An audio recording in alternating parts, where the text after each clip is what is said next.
योद्धा गरुड़। मेरा विष पूरे संसार का विनाश कर देगा और जीवित और निर्जीव का मैं अंत कर दूंगा और विष्णु भी मुझे रोक नहीं पाएगा।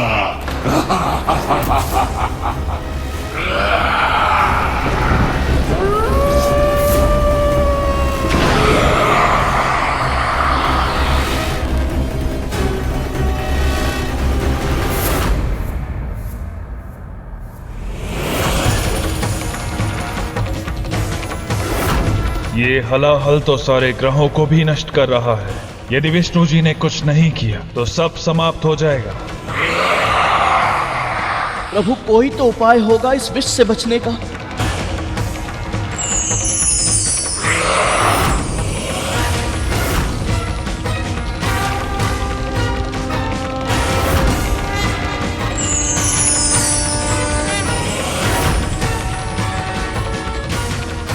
एक उपाय है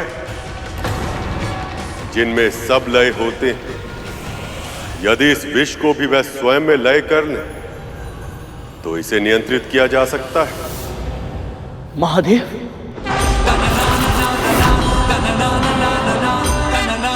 शिव शंकर ऐसे ही भूतनाथ नहीं कहलाते।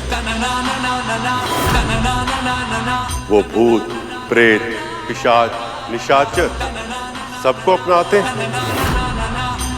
उनके लिए ना ही कोई सही है और ना ही कोई गलत। सबको एक ही दृष्टि से देखते हैं।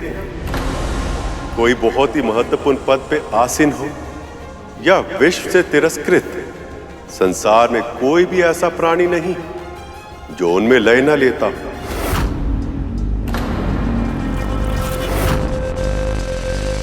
जब कोई उनसे वरदान मांगता है तो एक बार उसके परिणाम के बारे में सचेत अवश्य करते हैं, किंतु तब तक लौटने नहीं देते जब तक उसकी इच्छा पूरी ना हो। इसीलिए तो वो भोलेनाथ कहलाते हैं। केवल वो ही है जो इस कालकूट को अपने भीतर समाहित कर सकते हैं।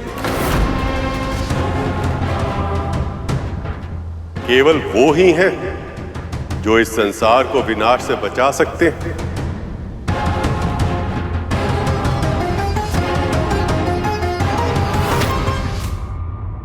बाबा, ये पौष्टिक आहार मैं आपके लिए लेकर आई हूँ। इसका सेवन नहीं कर सकती मैं। यदि मेरा पुत्र यहाँ होता तो वो इसे अवश्य चखता और ये सिद्ध कर देता कि इसमें कोई विष नहीं है। किंतु तेरा पुत्र तो यहाँ है नहीं। यहाँ तो केवल हम दोनों ही है ना। तो या तो तू वो कर जो मैं कह रहा हूं, या फिर मुझे मेरी अवस्था पर छोड़ दे। वैसे तो तू अति देवो भव के मंत्र का जाप करते नहीं थकती, और अब तुझे इस अतिथि देवता के लूटने का तनिक भी भय नहीं है।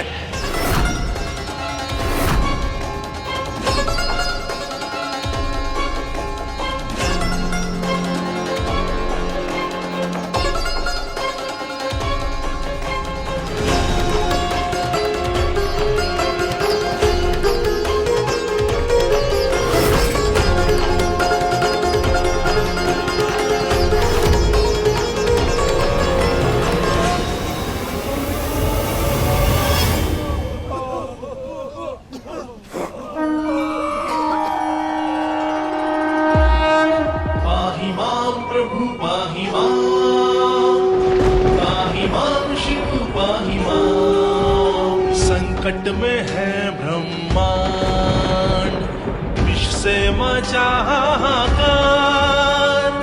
जीवन की मृत्यु से रक्षा करो, हम करें त्राहिमाम।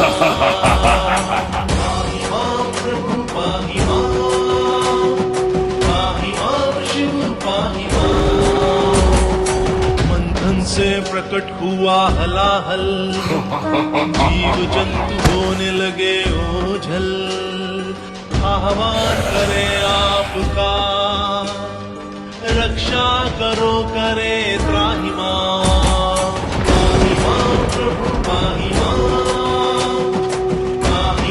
शिव पाहिमाम।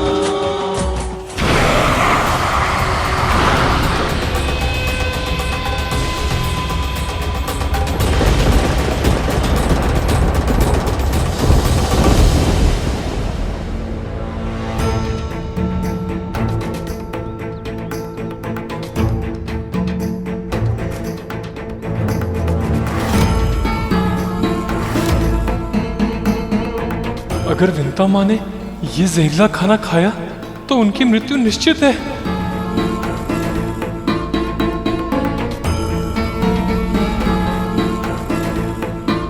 हे परमपिता, हे प्रभु विष्णु, मेरी भक्ति स्वीकार करें।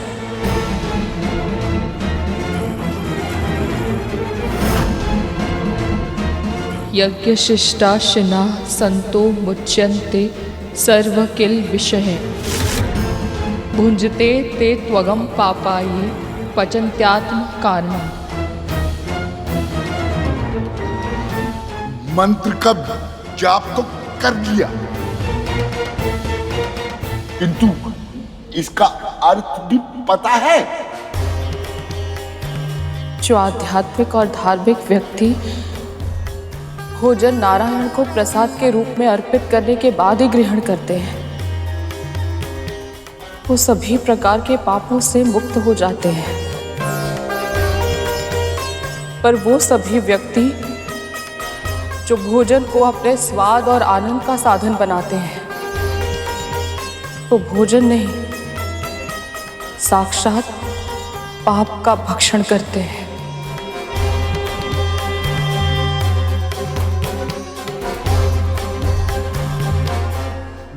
बस बस, ज्ञान की बातें करने में समय नष्ट मत कर, शीघ्र खा। भूख के कारण मेरे पेट में सर्प लौट रहे हैं। खा। मैं ये भोजन कैसे खा सकती हूँ? मैं तो शाकाहारी हूँ, किंतु मेरे पास और कोई पर्याय भी तो नहीं।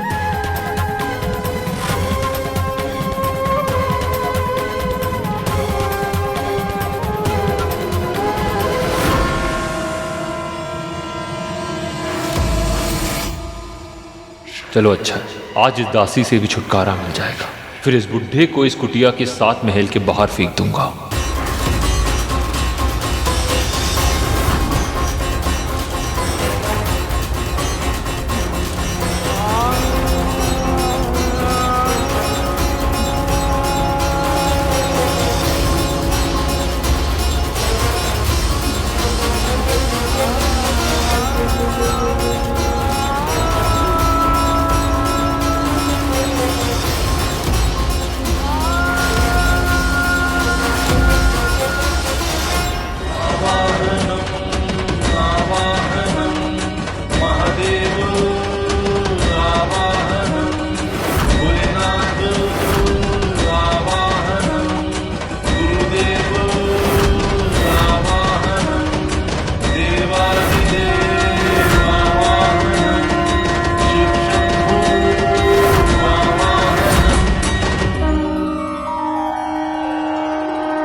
प्रभु,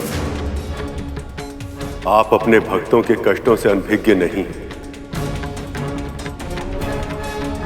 समुद्र मंथन में इस कालकूट नामक दैत्य के हलाहल विष से ना केवल क्षीर सागर में बल्कि समस्त सृष्टि में हाहाकार मच गया है। हे महादेव, यदि आपने शीघ्र ही कोई उपाय नहीं निकाला तो यह सारा संसार नष्ट हो जाएगा।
ये कैसे हुआ?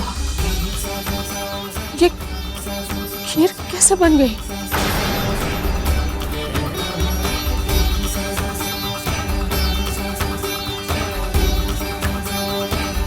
तेरे विष्णु ने तेरी सहायता की होगी। तू ही तो कहती है ना, तेरा विष्णु कुछ भी कर सकता है। सत्य कहा आपने।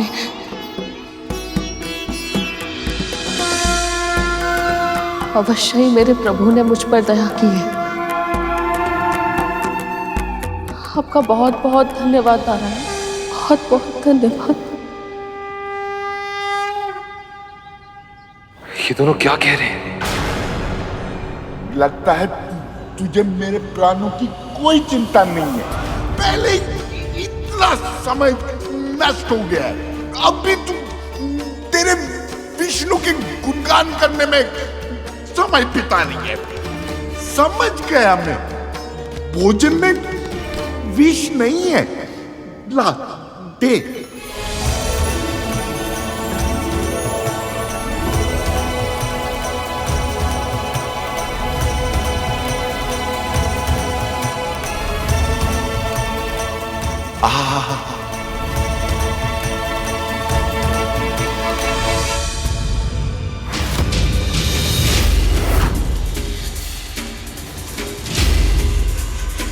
ये कैसे संभव है?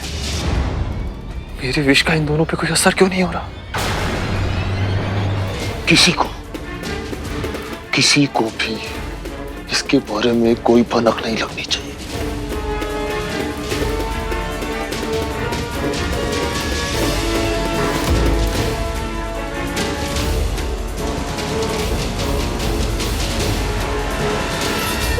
पहले से ही एक रहस्य पेट में छिपा कर रखा है, फिर दूसरा रहस्य। मैं भी वही सोच रहा था, तक तू हमसे एक नहीं संभलता, अभी दूसरा रहस्य कैसे संभाल लेंगे? चल।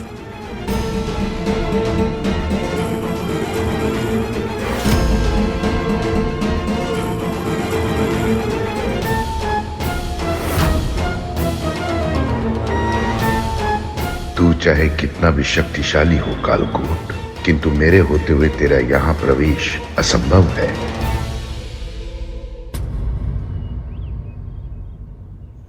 आज तपन बहुत है हवा में। तनिक हवा कर दे। जी जी बाबा।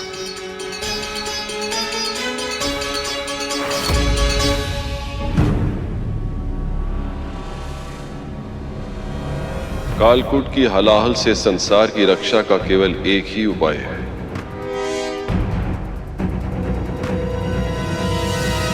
इस विष को मुझे स्वयं ही ग्रहण करना होगा।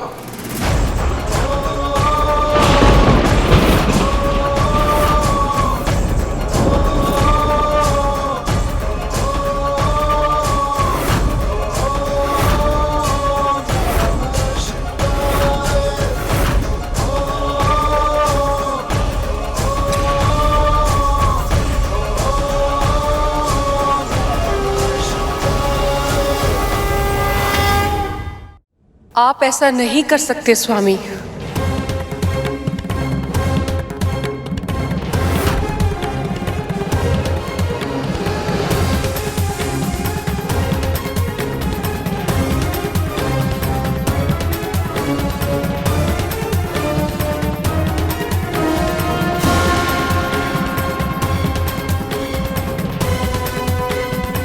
मुझे करना पड़ेगा देवी। आप बाध्य नहीं हैं। मुझे ऐसे मत देखिए स्वामी। आप जो मुझसे कहना चाहते हैं मैं वो सुनना ही नहीं चाहती और ना ही समझना चाहती हूँ। आप जिसे ग्रहण करने की बात कर रहे हैं वो हलाल है। कालकूट का विष उससे अधिक विषैला इस पूरे संसार में और कुछ भी नहीं है प्रभु। इसीलिए सृष्टि के आरंभ में उसे समुद्र के तल के नीचे इतनी गहराई में दबा दिया गया था। जो कुछ भी उसके मार्ग में आता है वो पूरी तरह से नष्ट हो जाता है। बचती है तो केवल उसकी स्मृति। मैं मानती हूं प्रभु कि संकट विकट है, परंतु नारायण को इस मंथन से पहले सोचना चाहिए था। सृष्टि के पालन करता है नारायण। आप ये जानती हैं देवी, उन्होंने वही किया जो उनका धर्म था। मुझे वही करना है जो मेरा धर्म है। यदि मैं कालकूट को स्वयं में लय नहीं करूंगा फिर कौन करेगा? सबके प्रति धर्म स्मरण है आपको, परंतु अपनी पत्नी के प्रति उसके पति का क्या धर्म होता है स्वामी? सारी संसार की रक्षा के लिए आप स्वयं की बलि देना चाहते हैं। आपने एक बार भी नहीं सोचा कि यदि आपको कुछ हो गया तो मेरा क्या होगा? यदि सृष्टि ही नहीं बची तो हम दोनों होकर भी क्या करेंगे प्रिय?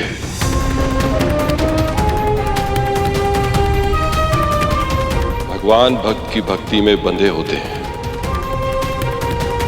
यदि भक्ति नहीं रहे तो भगवान का अस्तित्व भी नहीं रहेगा। जो मन में आए करना चाहते हैं आप। आपने निश्चय कर ही लिया है तो मेरा कहना ना कहना क्या अंतर पड़ता है? अंतर पड़ता है देवी, बहुत अंतर पड़ता है। मैं शिव हूं क्योंकि आप मेरी शक्ति हैं और आपके साथ के बिना मेरा विष को ग्रहण करना असंभव होगा। स्वामी, यह क्या करने के लिए कह रहे हैं मुझसे? आप चाहते हैं कि स्वयं एक सुहागन अपने पति को विष का प्याला दे दे? ये नहीं होगा मुझसे प्रभु, ये नहीं होगा।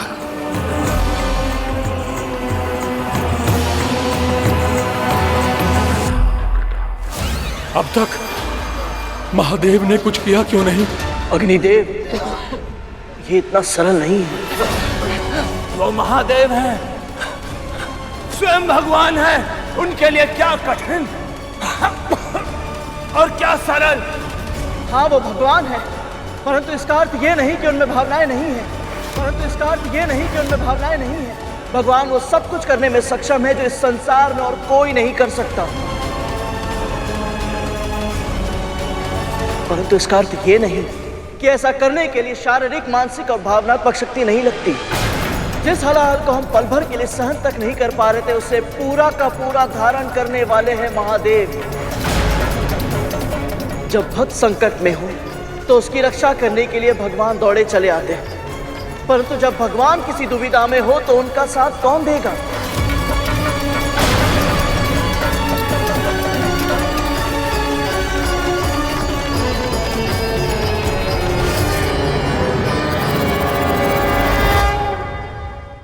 क्या आप निराश करेंगे ऐसे भक्तों को? ये सब हमारी अपनी ही संतानें हैं। क्या आप इन्हें पीड़ा में तड़पते हुए देख पाएंगे?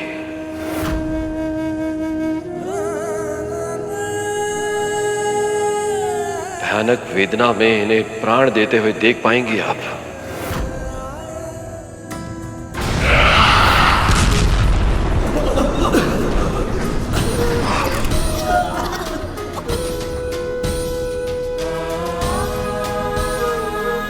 आप सही कह रहे हैं स्वामी।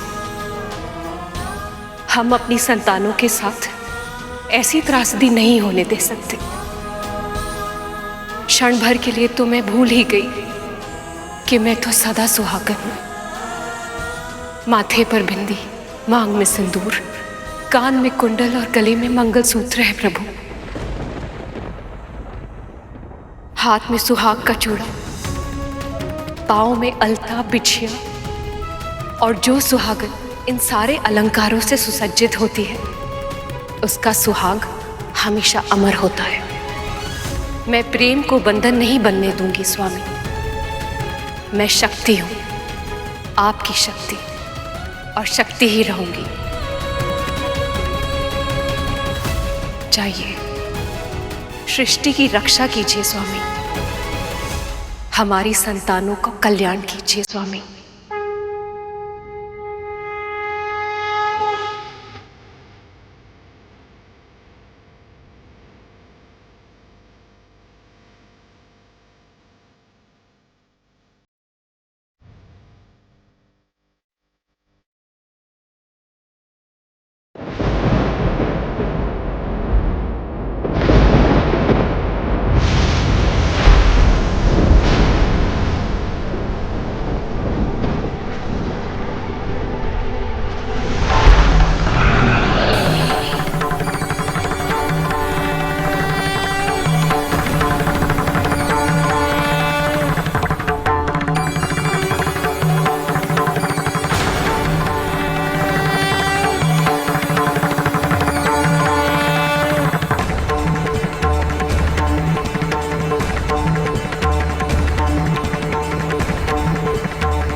एक ऐसी अजीब हलचल है आकाश में।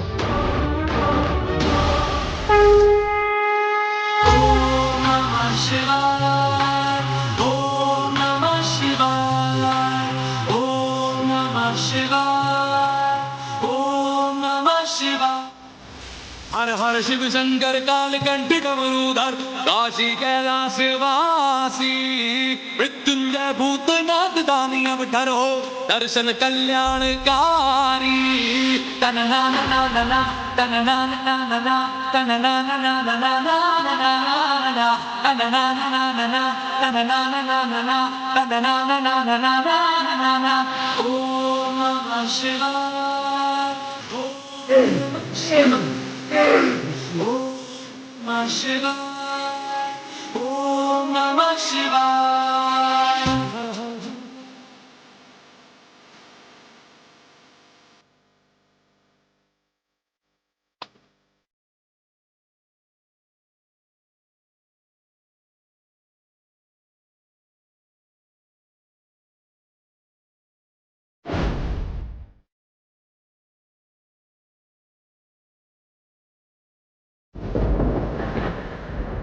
प्रभु, भगवान महादेव को कितना कष्ट हो रहा होगा ना।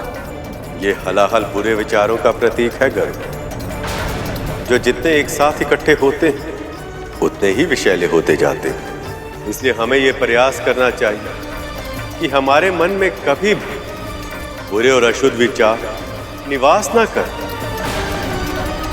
हमारा मन सदैव शुद्ध और अच्छा रहे।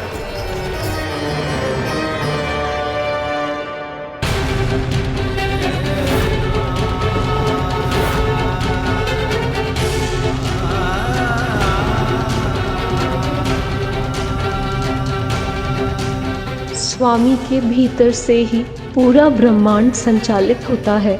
यदि विष उनके कंठ के नीचे गया तो भी विश्व का विनाश होगा। मुझे कुछ करना होगा।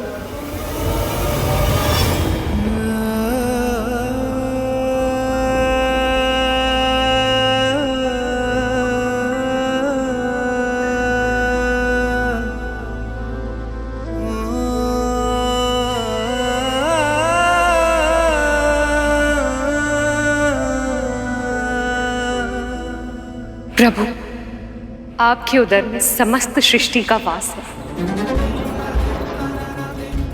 यदि ये हलाहल का विष आपके कंठ से उतरकर उधर तक चला गया तो आपके इस महाप्रयास के बाद भी इस सृष्टि का विनाश निश्चित है।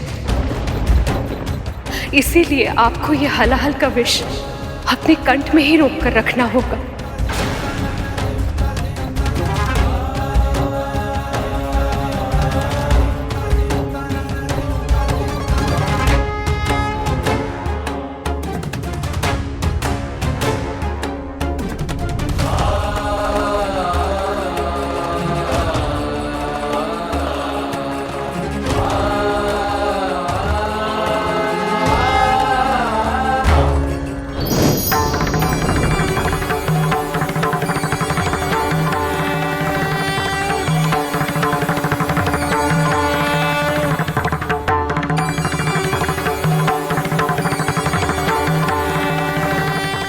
आपने संसार की रक्षा के लिए इस हलाहल को अपने कंठ में धारण कर लिया, इसलिए आज से संसार आपको नीलकंठ के नाम से भी जानेगा।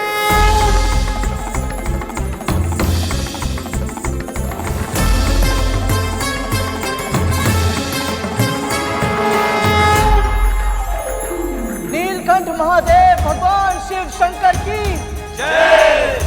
नीलकंठ महादेव भगवान शिव शंकर की जय। नीलकंठ महादेव भगवान शिव शंकर की जय। नीलकंठ महादेव भगवान शिव शंकर की जय।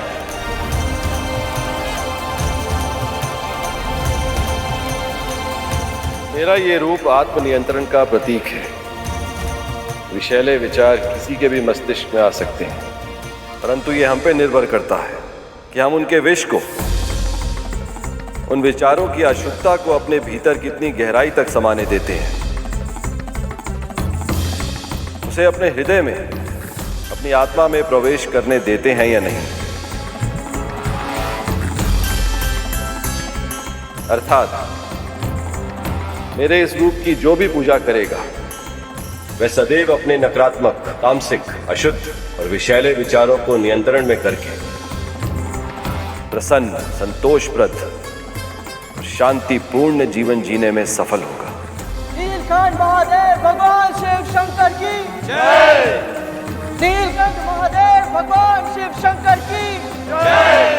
नीलकंठ महादेव भगवान शिव शंकर की जय।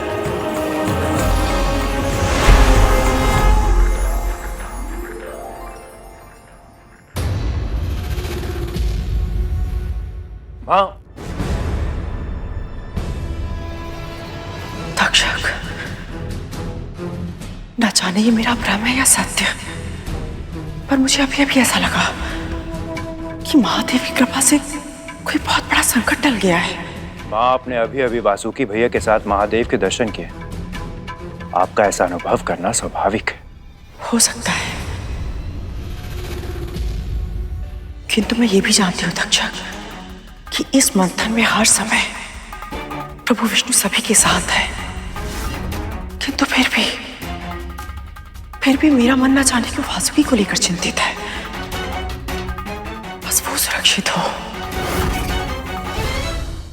प्रभु, कालकूट ने सभी के मन में भय उत्पन्न कर दिया है। अब मंथन का उत्साह इस आशंका में बदल गया है कि इस समुद्र के तल से न जाने अब क्या निकलेगा।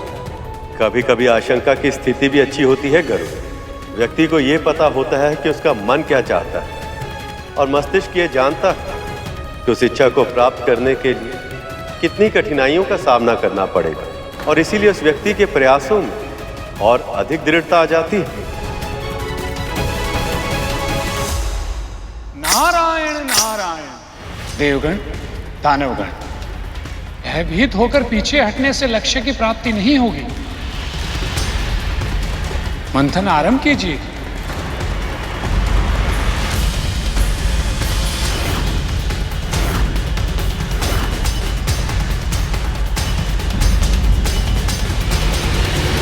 नारायण नारायण। प्रभु, आपने जो कहा वो कितने शीघ्र सत्य सिद्ध हो गया। वो देखिए।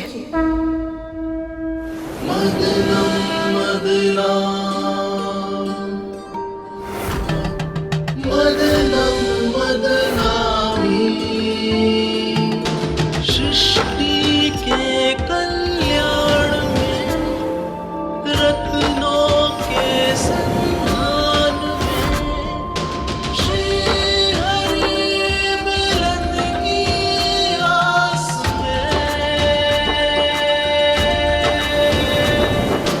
मदनम मदना, मदनम मदनामी, मदनम मदना, मदनम मदनामी।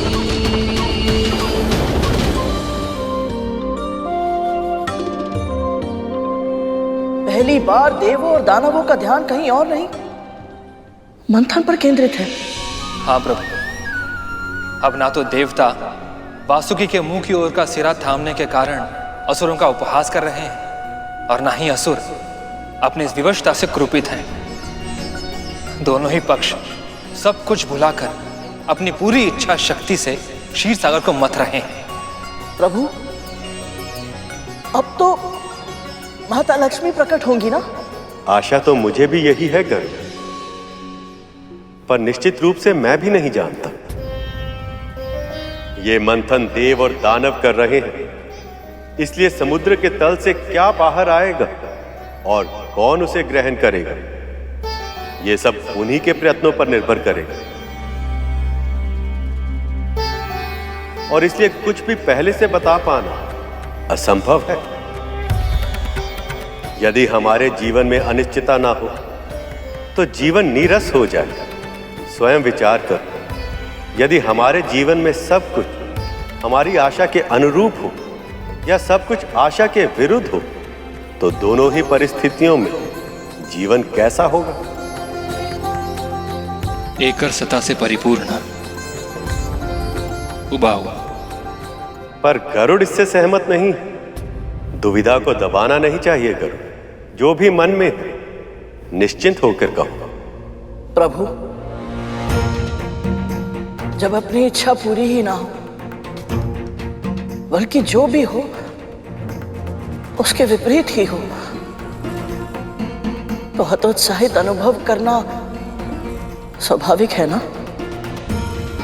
तुम्हारे कहने का अर्थ क्या है गरुड़? मेरी माँ को देख लीजिए भैया, इतनी लंबी प्रतीक्षा करने के बाद उनके पहले पुत्र का जन्म हुआ भी तो अर्धविकसित अवस्था में। ये क्या किया आपने? ईर्ष्या के वश में अपने ही पुत्र को विकलांग बना दिया। उसके बाद उन्होंने मेरे पालन पोषण पर अपना सारा ध्यान केंद्रित करना चाहा, पर मेरे जन्म लेते ही मां दासी बन गई। उनके आशा के दीप की अंतिम लौ था मैं, परंतु मैं भी दास।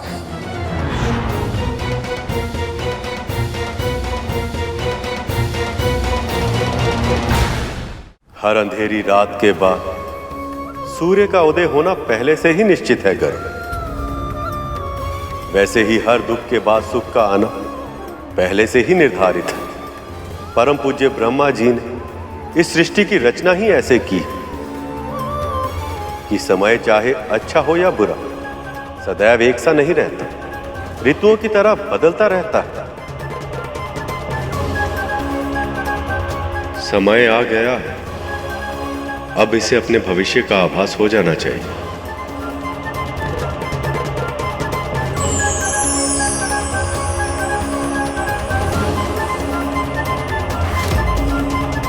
यदि तू मेरा ये कार्य करने के लिए तैयार है तो मैं तुझे और तेरी मां को दासत्व से मुक्त कर दूंगी।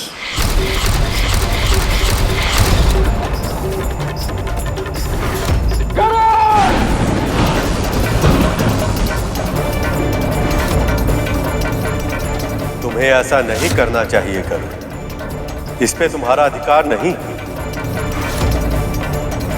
मेरा पुत्र और मैं, हम दोनों मुक्त हो गए, दासत्व से मुक्त हो गए हम दोनों।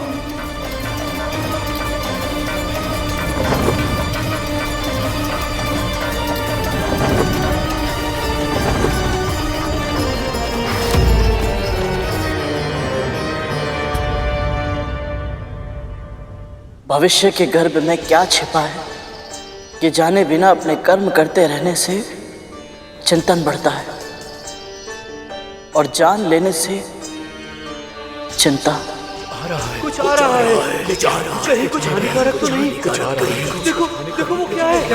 देखो वो क्या है?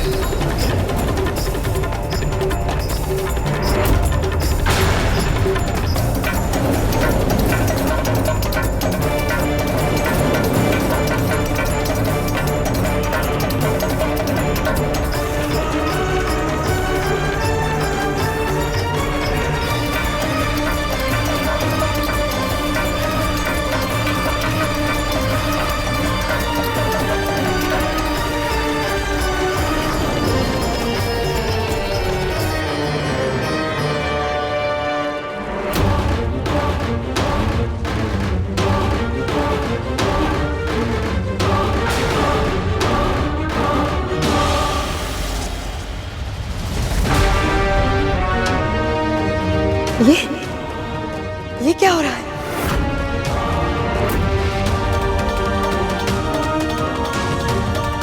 हमारे साथ छल किया गया है। हमें कहा था कि श्री वापस आएगा, लेकिन यहाँ तो सब कुछ विपरीत हो रहा है। जो बची कुछ समृद्धि थी वो भी जा रही है। नारायण ने हमारे साथ छल किया है, झूठ बोला है हमें। ये क्या कह रही हो दीदी? नारायण छल क्यों करेंगे भला? नारायण नारायण। देवी दीदी, जो होता है उसके पीछे कोई ना कोई कारण अवश्य होता है। कृपया आप धैर्य रखिए, कुछ ही समय में सत्य सामने आ जाएगा। धैर्य केवल भ्रम है मुनिवर। सत्य तो यह है कि मेरे आभूषण फीके पड़ रहे हैं, मेरे गहने, मेरे कंगन, सब कुछ।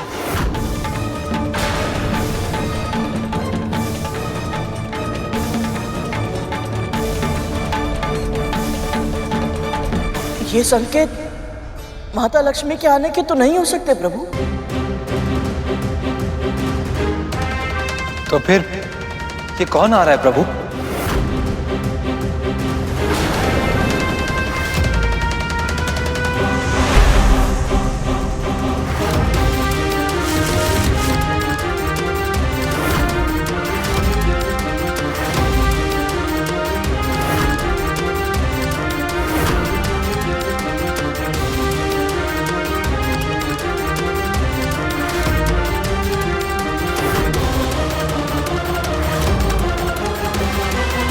लक्ष्मी, क्या आप निराश करेंगे ऐसे भक्तों को? ये सब हमारी अपनी ही संतानें हैं। क्या आप इन्हें पीड़ा में तड़पते हुए देख पाएंगे?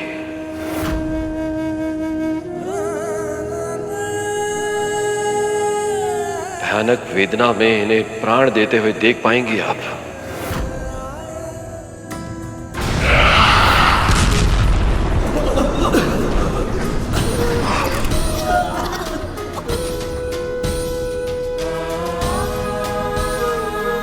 आप सही कह रहे हैं स्वामी। हम अपनी संतानों के साथ ऐसी त्रासदी नहीं होने दे सकते। क्षण भर के लिए तो मैं भूल ही गई कि मैं तो सदा सुहागन हूं। माथे पर बिंदी, मांग में सिंदूर, कान में कुंडल और गले में मंगलसूत्र है प्रभु। हाथ में सुहाग का चूड़ा, पांव में अलता, बिछिया, और जो सुहागन इन सारे अलंकारों से सुसज्जित होती है उसका सुहाग हमेशा अमर होता है। मैं प्रेम को बंधन नहीं बनने दूंगी स्वामी। मैं शक्ति हूं, आपकी शक्ति, और शक्ति ही रहूंगी। जाइए, सृष्टि की रक्षा कीजिए स्वामी। हमारी संतानों को कल्याण कीजिए स्वामी।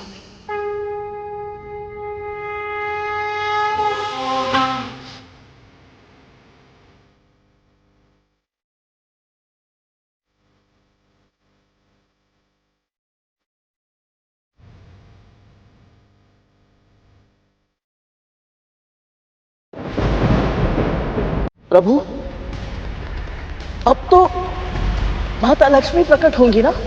आशा तो मुझे भी यही है गर्व, पर निश्चित रूप से मैं भी नहीं जानता।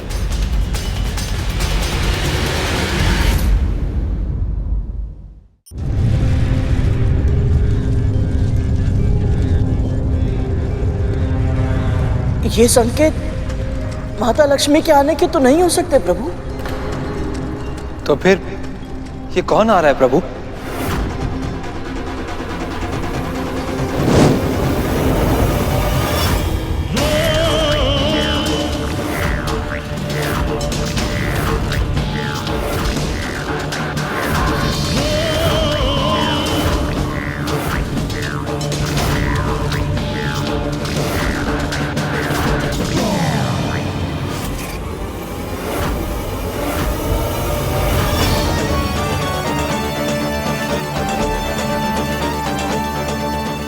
लक्ष्मी,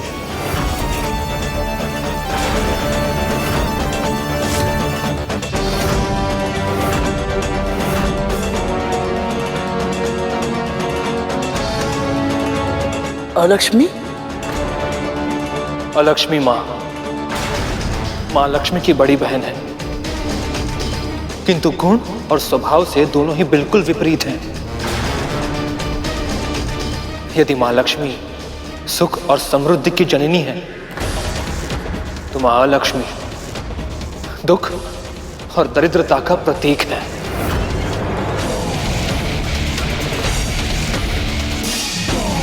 देवी अलक्ष्मी? हे महादेव, ये तो अनर्थ हो गया। कहीं इनकी दृष्टि मुझ पर न पड़ जाए।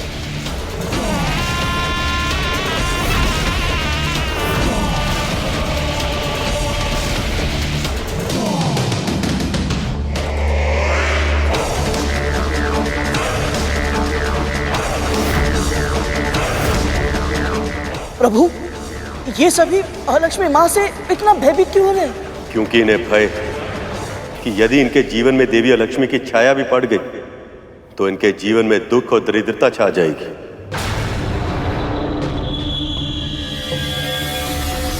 परंतु प्रभु, आपने अभी अभी समझाया कि सुख और दुख तो जीवन के भाग है। जब हम भगवान के दिए सुख को अपनाते हैं तो उनके दिए दुख को क्यों नहीं?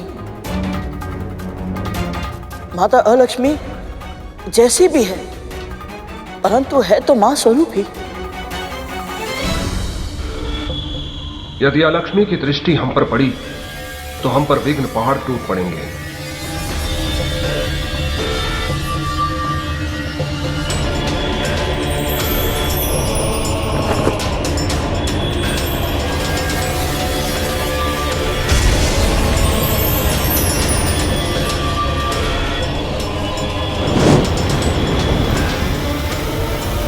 माता लक्ष्मी,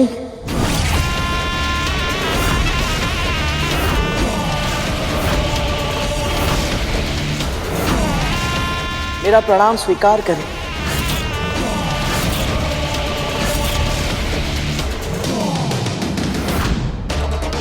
क्या गरुड़ को इस बात का ज्ञान नहीं है कि वो क्या कर रहा है? सभी खुद को अलक्ष्मी के प्रकोप से बचा रही हैं और ये खुद विपत्ताओं को आमंत्रित कर रहा है।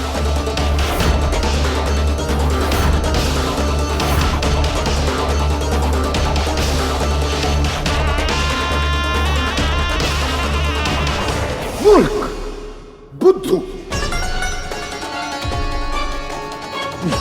तुमने अपने पुत्र को केवल संस्कार दिए, बुद्धि नहीं दी है।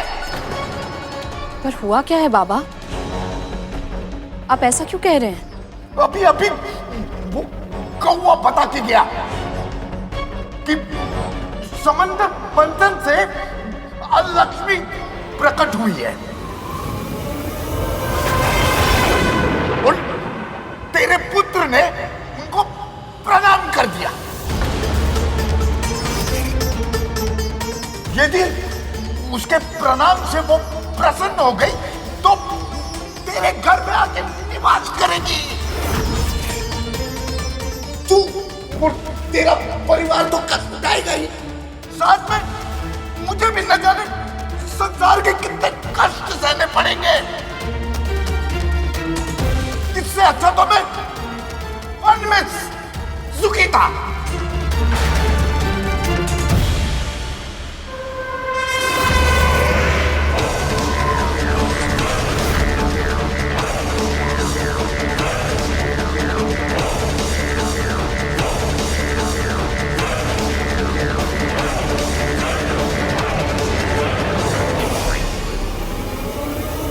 मूर्ख, कौन है तू जो मुझे प्रणाम कर रहा है?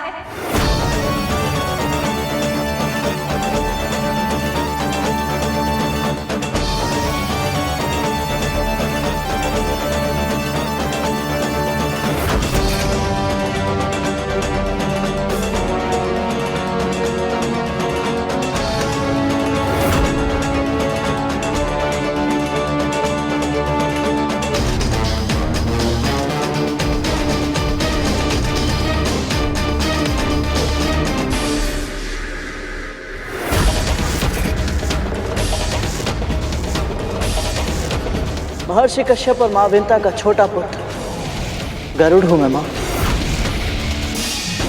मेरा प्रणाम स्वीकार करें। गरुड़,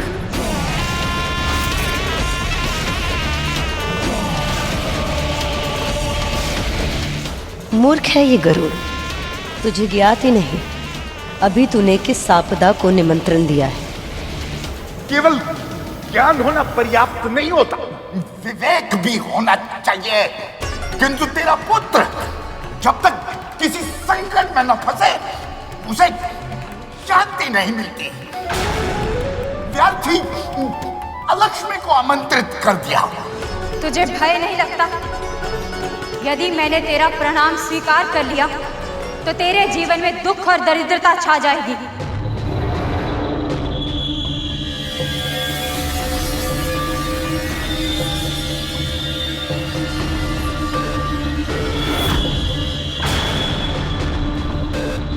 स्वयं को जीवन देने वाली मां को दासी बने देखने से बड़ा दुख और क्या हो सकता है।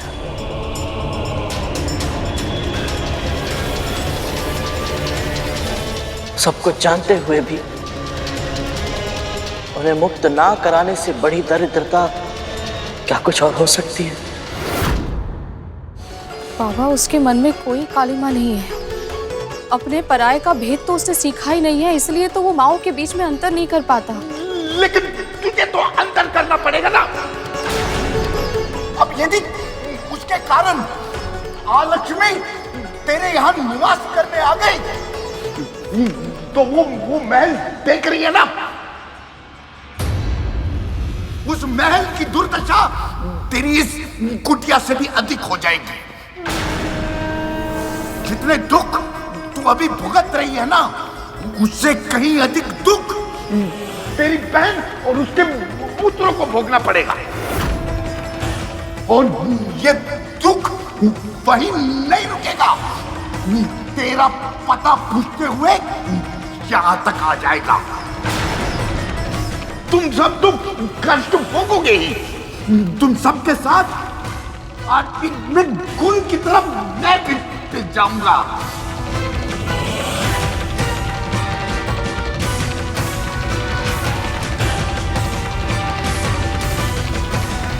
कहीं गरुड़ पर देवी अलक्ष्मी का अशुभ प्रकोप न पड़ जाए, मुझे गरुड़ की सहायता करनी होगी।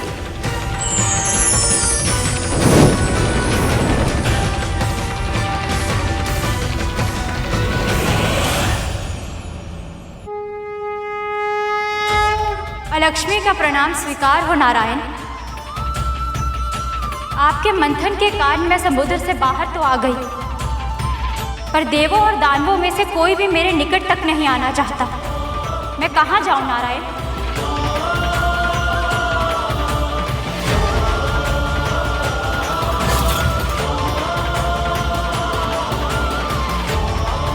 हे नारायण, ऐसा नहीं होने दे सकती मैं। बाबा, आप ही बताइए, देवी अलक्ष्मी को महल में प्रवेश करने से कैसे रोकूं मैं? असंभव नहीं है, किंतु बहुत कठिन है। बहुत कुछ करना पड़ेगा। कर पाएगी तू? बोल, कर पाएगी तू?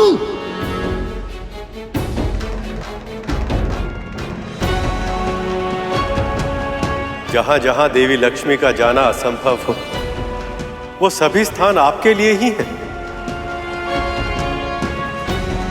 जहां अशुद्धता हो, अशोच हो, अन्न का अनादर हो, जूठन हो, वहां आप सहर्ष निवास कर सकती हैं।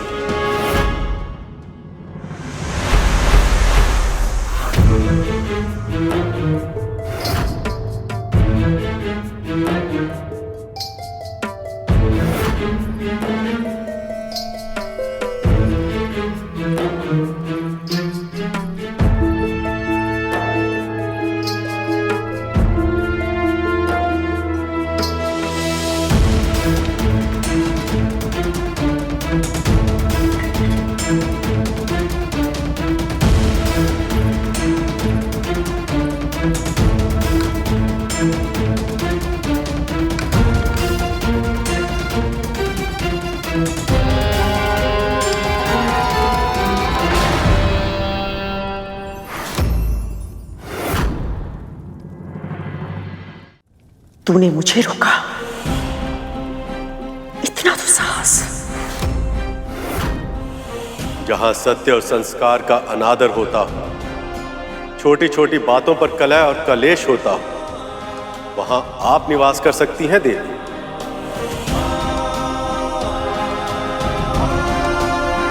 इसे झूठा मत कीजिए महारानी, इससे घर में अलक्ष्मी आ जाएंगी। बुद्धि भ्रष्ट हो गई तेरी, क्या बोले जा रही है? समुद्र मंथन से देवी अलक्ष्मी प्रकट हुई है और अब वो अपने रहने के लिए स्थान खोज रही हैं।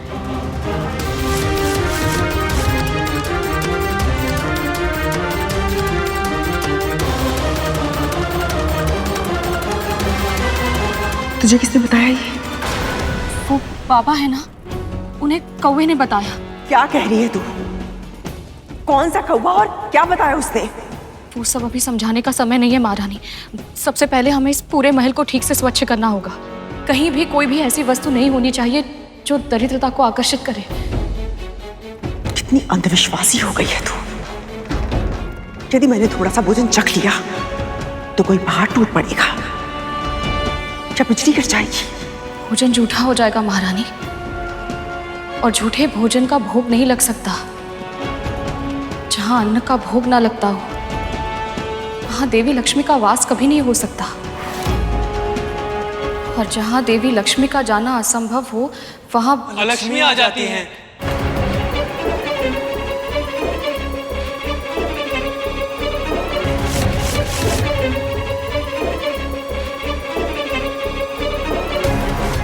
जहां अस्वच्छता इतनी हो कि घर में मकड़ी के जाले लग गए, जहां धूल होती हो, वहां आप निवास कर सकती हैं देवी।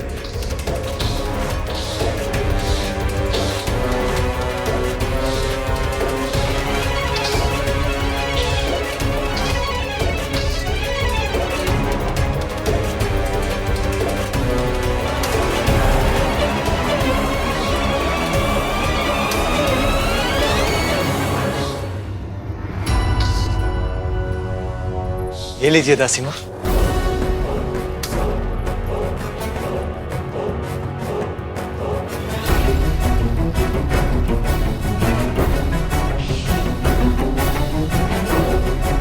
तुम दोनों इसकी सहायता क्यों कर रहे हो? सहायता? हाँ वो माँ, वो एक बार पहले भी हमारे कारण आपको बहुत अधिक कष्ट पहुंचा चुके हैं ना। हमारे ही कारण आपको जीवित पुत्रिका का व्रत रखना पड़ा था। और हम भूल कर भी ऐसी भूल नहीं करेंगे जिससे आपको कष्ट हो माँ। और ये हम इनके लिए थोड़ी कर रहे हैं, आपके लिए कर रहे हैं ना माँ।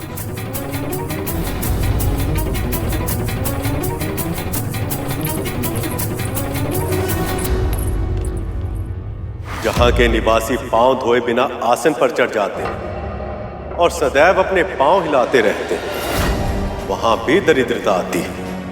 वहां आप निवास कर सकती हैं देवी। मेरे विष का उस बुढ़े पर कोई प्रभाव क्यों नहीं पड़ा? क्या कारण हो सकता है इसका? ऐसे पांव हिलाने से भी दरिद्रता आती है।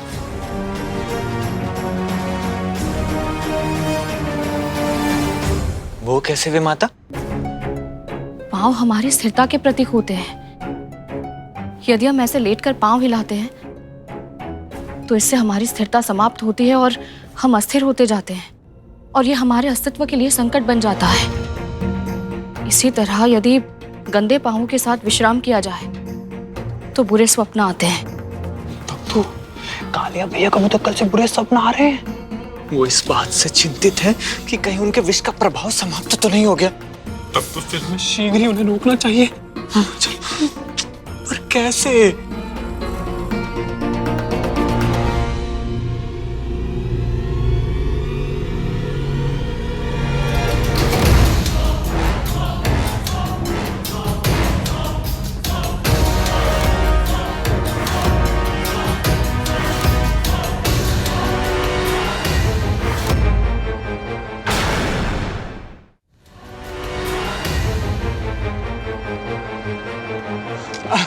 आपने उस मुर्गे को पकड़ने में इतना श्रम किया, थक गए होंगे ना? इसलिए सोचा मैं आपके पाँव दबा दूं, आपको अच्छा लगेगा। अचानक से इतनी सेवा? नहीं नहीं, कुछ दिनों से सिर्फ अच्छा करने का ही मन हो रहा है, तो इसलिए। ठीक है, फिर अच्छे से पैर दबाओ।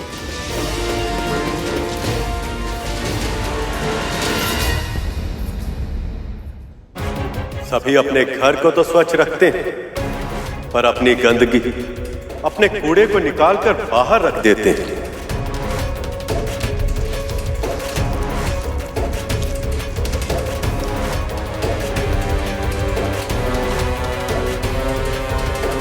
जहां आसपास का वातावरण स्वच्छ ना हो, वहां रोग, दुख और दरिद्रता पहुंच जाते हैं। वहां भी आप निवास कर सकती हैं।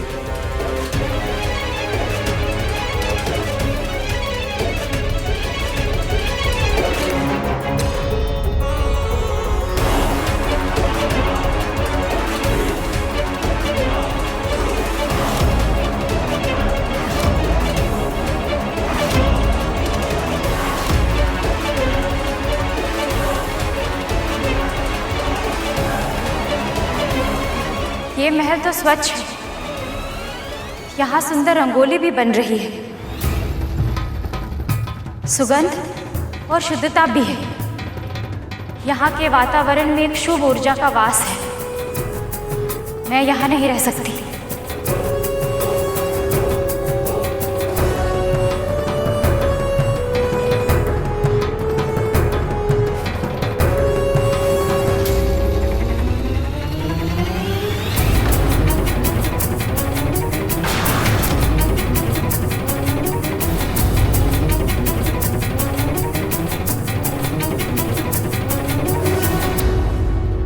प्रभु आपका कोटि कोटि धन्यवाद माता अलक्ष्मी की छाया इस घर पर ना पड़ने देने के लिए। पुत्री, आज तुमने देवी आलक्ष्मी के प्रकोप से अपने आप और अपने परिवार को बचा लिया।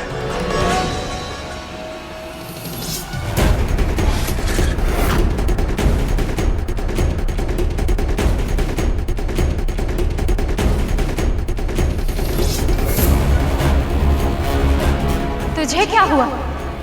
कुछ नहीं माँ, बस यही सोच रहा था कि आपको लेके सभी के मन में कितना भ्रम है। किसी ने आपको कभी समझने का प्रयास ही नहीं किया।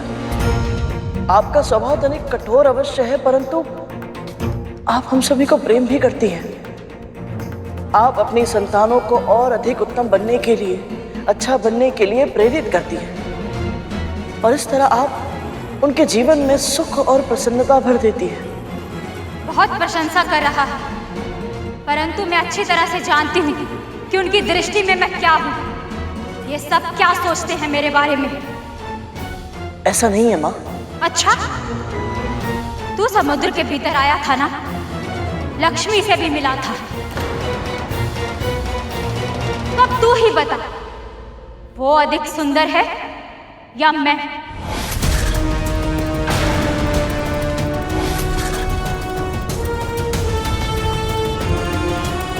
ये किस प्रश्न में फंसा दिया माँ ने? जब भी कोई स्त्री ऐसा प्रश्न पूछती है तो बड़े से बड़े ज्ञानी सही उत्तर नहीं दे पाते। यदि गरुड़ के उत्तर से माँ रुष्ट हो गई तो पता नहीं क्या होगा।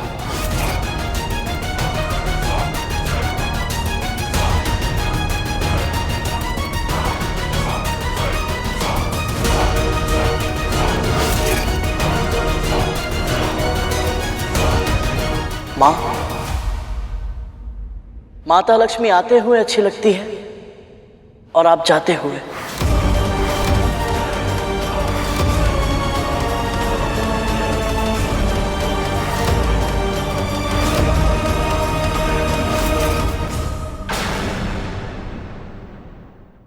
तू समुद्र के भीतर आया था ना, लक्ष्मी से भी मिला था।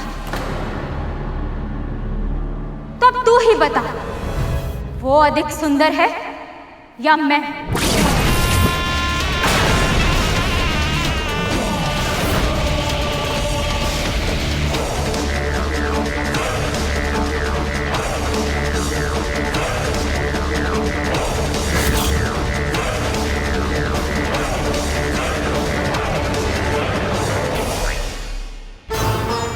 माँ, माता लक्ष्मी आते हुए अच्छी लगती है और आप जाते हुए।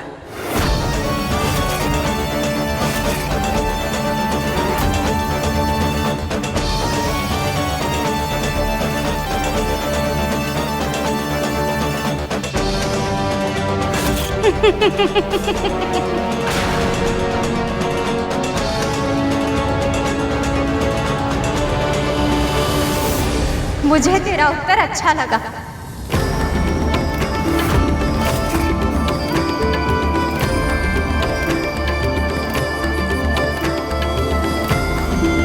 तेरा दुख और दरिद्रता शीघ्र ही दूर हो।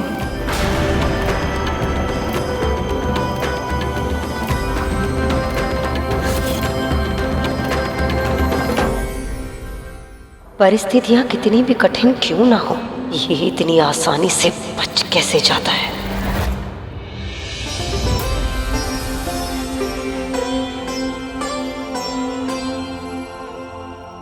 आपका बहुत बहुत धन्यवाद बाबा। आज आपने मेरी और मेरे परिवार की रक्षा कर ली। बड़ी विचित्र प्राणी है तू। अब तुम लक्ष्मी चली गई, अब क्यों अश्रु बहा रही है? हाँ बाबा, पर ये सब आपके बिना संभव नहीं हो पाता। आप भले ही कितने ही कठोर बन जाएं, कितने ही कटु वचन कह लें, सत्य तो ये है, आज आपने मुझे और मेरे परिवार को बचा लिया। मैं आपकी आभारी हूँ बाबा। तुम कहना क्या चाहती है? जानते हैं बाबा, पहले जब जब मेरा पुत्र मुझसे दूर जाता था, मुझे सदैव विचित्र सा भय लगा रहता था। आशंका की छांव में बीतता था मेरा जीवन। उसके बिना एक क्षण भी मेरे मन को शांति नहीं मिलती थी। पर इस बार आपके यहाँ होने से मुझे वैसा अकेलापन अनुभव नहीं हो रहा। ऐसा लग रहा है जैसे मेरा कोई अपना मेरे साथ है। बस अपना बोलकर संबंधी बनाने की आवश्यकता नहीं है। मुझे रिश्ते नाते मुंह पसंद नहीं है। तभी तो मैं अकेला मन में वास करता हूं। अब क्या बातों से ही मेरा पेट भरेगी? क्या भूख लगी है? कुछ खाने को ला। अभी लाई बाबा।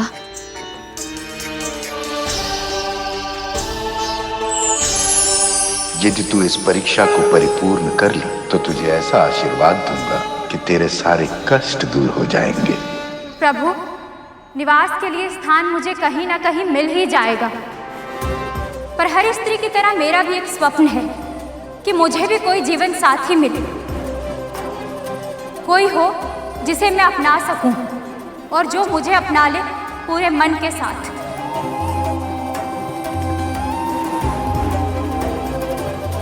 अवश्य देवी, सबकी तरह आपको भी अपना इच्छित वर पाने का अधिकार है।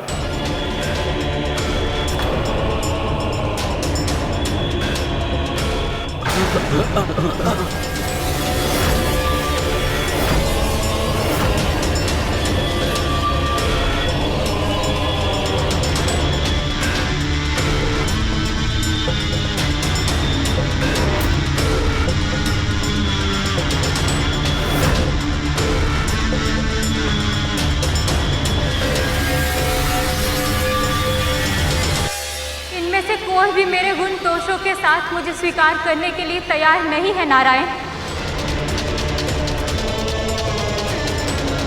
इसलिए मैं आपका आवाहन करती हूँ कि आप मुझे स्वीकार करेंगे, आप मुझे स्वीकार करेंगे, मुझे स्वीकार करेंगे।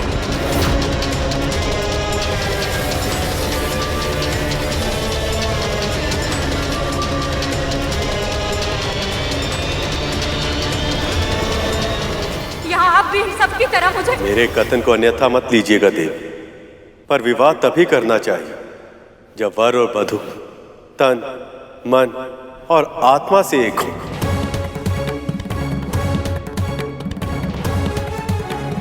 पर मैं तो देवी लक्ष्मी की प्रतीक्षा कर रहा हूं।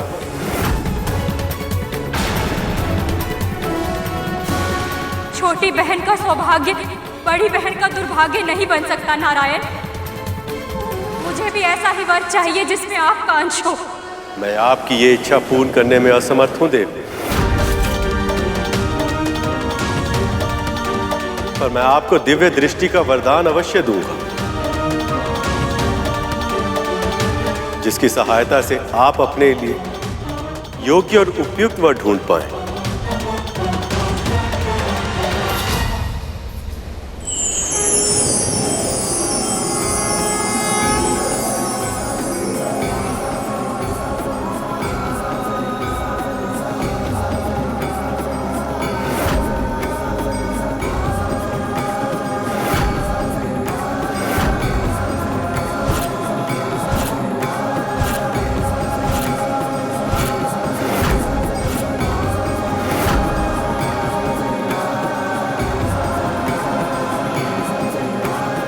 ये ऋषि उद्दालक है, मेरे परम भक्त। इनकी भक्ति इतनी अधिक हो गई कि भक्त और भगवान एक हो गए हैं।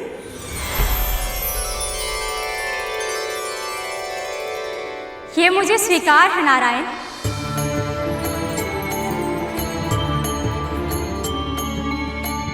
यदि ये चाहे तो मैं इनसे विवाह अवश्य करूंगी।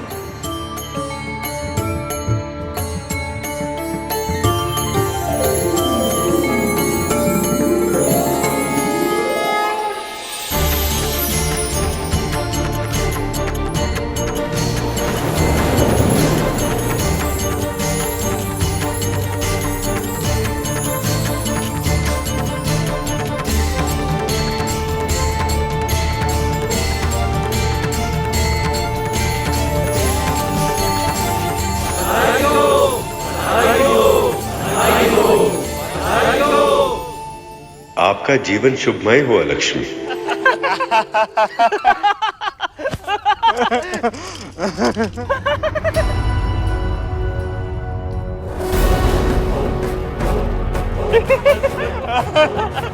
सर्पों के जन्म का एक ही उद्देश्य है, भय के रथ पर चढ़कर भय को अस्त्र बनाकर भय से सिंहासन जीतकर शासन करना। पर यहाँ तो उल्टी गंगा बह रही है। विष धारण करने वाले यदि कोमल स्वभाव अपना लेंगे, ऐसे हास परिहास में समय व्यर्थ करेंगे तो युद्ध कैसे कर पाएंगे? ये कैसे जीतेंगे अपने शत्रु से? कुछ अधिक ही बदलाव आ रहा है मेरे महल में। विंता मेरा हाथ रोकने का साहस जुटा रही है और मेरे पुत्र अपने विष की कड़वाहट खोकर खिलखिला रहे हैं। बहुत हो गया, अब इस बदलाव को बदलना होगा मुझे। फिर से मुझे मेरी व्यवस्था स्थापित करनी होगी।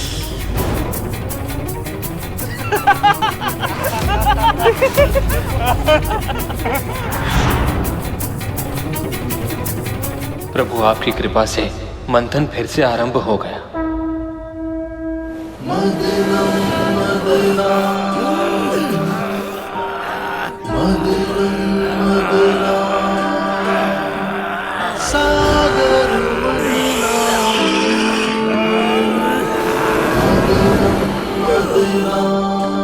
कितना श्रम करना पड़ रहा है मेरे पुत्र को। वासुकी का भयानक विष तक सहन करना पड़ रहा है। पर यदि इस मंथन से उन्हें कोई लाभ नहीं हुआ तो?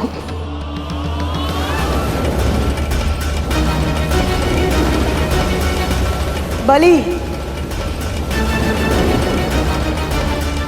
यदि इस बार कोई विनाशकाली शक्ति प्रकट हुई तो हम असुर इस मंथन को बीच में ही छोड़ देंगे। हलाहल और अलक्ष्मी से तो बच गए, लेकिन इसका अर्थ ये नहीं कि मैं और मेरे पुत्र अपने प्राण बार बार संकट में डालें। संकटों से जूझे बिना समस्याओं के समाधान नहीं मिलते दीदी। जोखिम उठाए बिना किसी भी प्रकार के पुरस्कार का मिलना असंभव है। ये तो तुम समझती हो ना दीदी। धैर्य रखिए देवी। संसार में दुखों का अंधेरा कितना भी गहरा क्यों ना हो, सुख का सवेरा अवश्य ही होता है। मेरा पूरा विश्वास है इस बार कुछ कल्याणकारी ही निकलेगा। नारायण नारायण।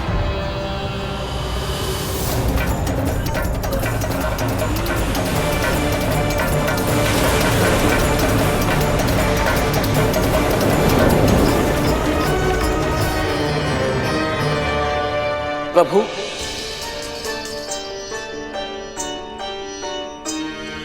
हो सकता है अब माता लक्ष्मी प्रकट हो। सही कह रहे हो गरुड़। जब अलक्ष्मी मां आ चुकी हैं, तो अब मां लक्ष्मी के आने में अधिक विलंब नहीं होना चाहिए, है ना प्रभु?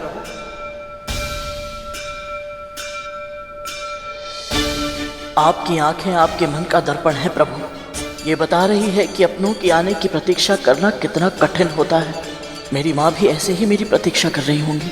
एक बार माता लक्ष्मी आ जाए तो कुछ देर के लिए मैं अपनी माँ के दर्शन कराऊंगा। मेरे बिना वो न जाने कैसी होंगी। बस बड़ी माँ और उनके नाग पुत्र माँ को अधिक सता ना रहे हो। जब विंता का महाबलशाली पुत्र उसके साथ था, तब भी उसने कभी इस तरह मेरा अनादर करने का, मेरी आज्ञा की अवहेलना करने का साहस नहीं किया, बल्कि अपने पुत्र को सदैव यही शिक्षा दी, मेरे हर अच्छे बुरे हर आदेश का सम्मान करने की शिक्षा। तो फिर अब अचानक ऐसा क्या बदल गया कि वो मेरे सामने दृष्टि उठाकर बात करने लगी?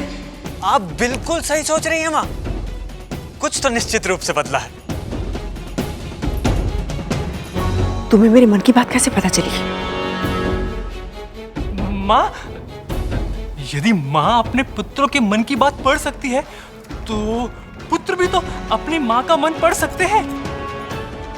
आप तो बस ये सोचिए कि हमारे आसपास का वातावरण कब से बदलने लगा। हाँ माँ, यदि ये पता चल जाए तो हो सकता है कि आपको ये स्वयं पता चल जाए कि हमारे इस महल में जो भी कुछ घट रहा है उसका सही कारण क्या है। सही कह रहे हो तुम दोनों। आपको जो दंड देना है मुझे दे दीजिए, पर उन बाबा को जाने के लिए नहीं कह सकती मैं। अब बताएगी भी? बात क्या है? बाबा को पौष्टिक आहार चाहिए महारानी। उस बुढ़े में अवश्य ही कुछ बात है। जब से वो आया है इस मिंता का मनोबल भी बढ़ गया है और हम सब मिलकर भी उसे कुटिया से बाहर नहीं निकाल पा रहे हैं। क्या हुआ?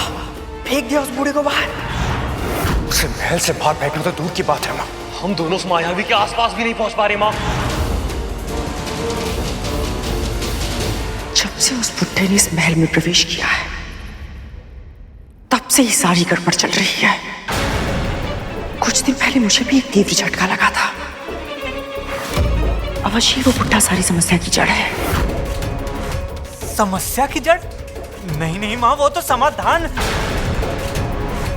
माँ, इसके कहने का अर्थ है समस्या की जड़ तो आपने ढूंढ ही ली है, अब समाधान भी मिल ही जाएगा। इस महल में जो भी कुछ घट रहा है उसका कोई ना कोई संबंध उन बाबा के इस महल में आने से ही है। विंता ऐसे ही किसी को मार्ग से उठाकर अपनी कुटिया में नहीं लाएगी, और जितना यत्न के साथ वो उसकी सेवा कर रही है, कोई ना कोई कारण तो अवश्य है, कोई उद्देश्य या कोई छुपा हुआ लक्ष्य। और वो क्या है मैं जान कर रहूंगी, और यदि सच में वो बाबा चमत्कारी है तो उसका आशीर्वाद मुझे मिलेगा, उस विंता को नहीं।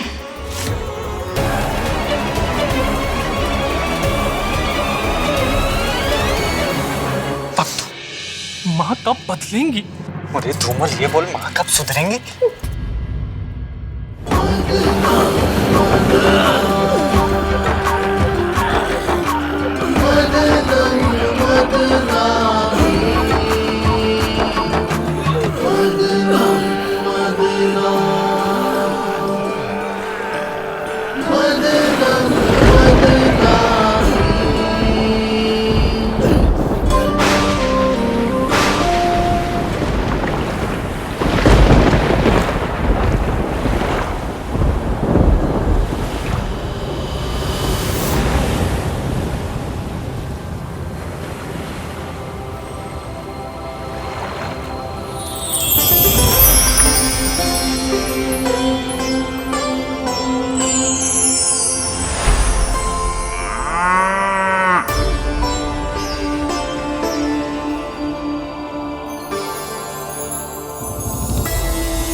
प्रणाम स्वीकार करें मां। प्रभु, ये गौ माता कौन है और इनमें इतना विशेष क्या है कि इनके प्रकट होते ही वातावरण में अभूतपूर्व शुद्धता और शांति व्याप्त हो गई। ये कामधेनु है, गायों में सर्वश्रेष्ठ, पराशक्ति, आदि शक्ति, परम चेतना। ये चिरायु है और जन्मी और सबसे महान है। उन मां ललिता ने संसार के कल्याण के लिए इस दिव्य कामधेनु गाय के रूप में अपना सर्वसुलभ चैतन्य रूप प्रकट किया है।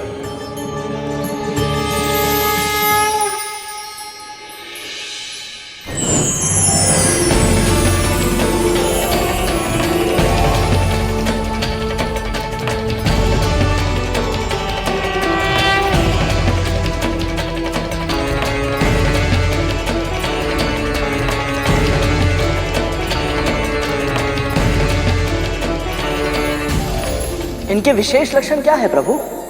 कामधेनु की रीढ़ की हड्डी पर सूर्य केतु नाड़ी होती है, जो हानिकारक विकिरण को समाप्त कर वातावरण को स्वच्छ करती है। इसके साथ साथ ये नाड़ी गाय के तन में स्वर्ण का निर्माण भी करती है, जो उनके दूध, मूत्र और गोबर से सहज ही प्राप्त किया जा सकता है। हम दूध और मूत्र का उपयोग करते हैं और गोबर खाद के रूप में खेतों में उगने वाले अनाज के माध्यम से हमारे तन में प्रवेश करता है। इनकी पूंछ भूमि को छूती है और स्त्रियों की चोटियों के समान सदैव गुथी ही होती हैं। हिंसा का संदेश देने वाले इनके ये सींग सदैव उल्टे ही होते हैं और इनकी आंखों से प्रतिपल प्रतिक्षण आंसू बहते ही रहते हैं जो करुणा का प्रतीक होते हैं। कामधेनु की अस्थियों में पर्वत और मज्जा में यज्ञ स्थित होते हैं और इनके चारों थनों में 4 महासमुद्र होते हैं।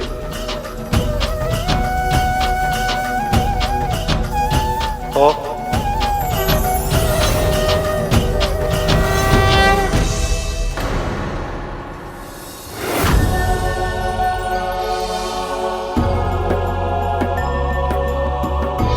प्रभु, प्रभु,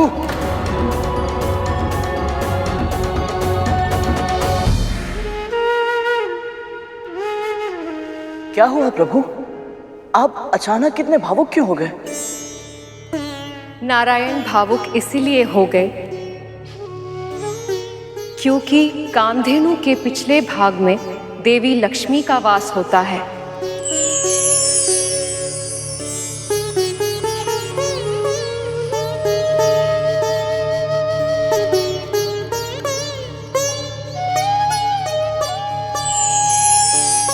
परंतु माता लक्ष्मी का वास मां कामधेनु के पिछले भाग में ही क्यों? मैं बताती हूँ। जब मैं साकार रूप में कामधेनु बनकर अवतरित हुई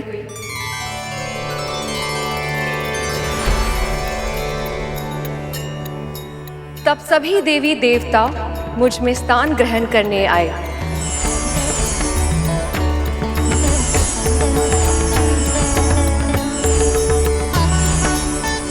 जो सबसे पहले आया उसे अपनी इच्छा अनुसार स्थान मिल गया। मेरे इस कामधेनु अवतार के सींगों के जड़ों में सदैव प्रजापति ब्रह्मा और महाविष्णु प्रतिष्ठित होते हैं। सींगों के अग्र भाग में सभी चराचर और तीर्थ स्थित हैं। मध्य भाग में स्वयं महादेव, ललाट में गौरी, नासिका में कार्तिकेय, कानों में अश्विनी कुमार और आंखों में सूर्य और चंद्र स्थित है। खुरों में सरस्वती और इसके गंध स्थलों में यम और यक्ष का वास होता है।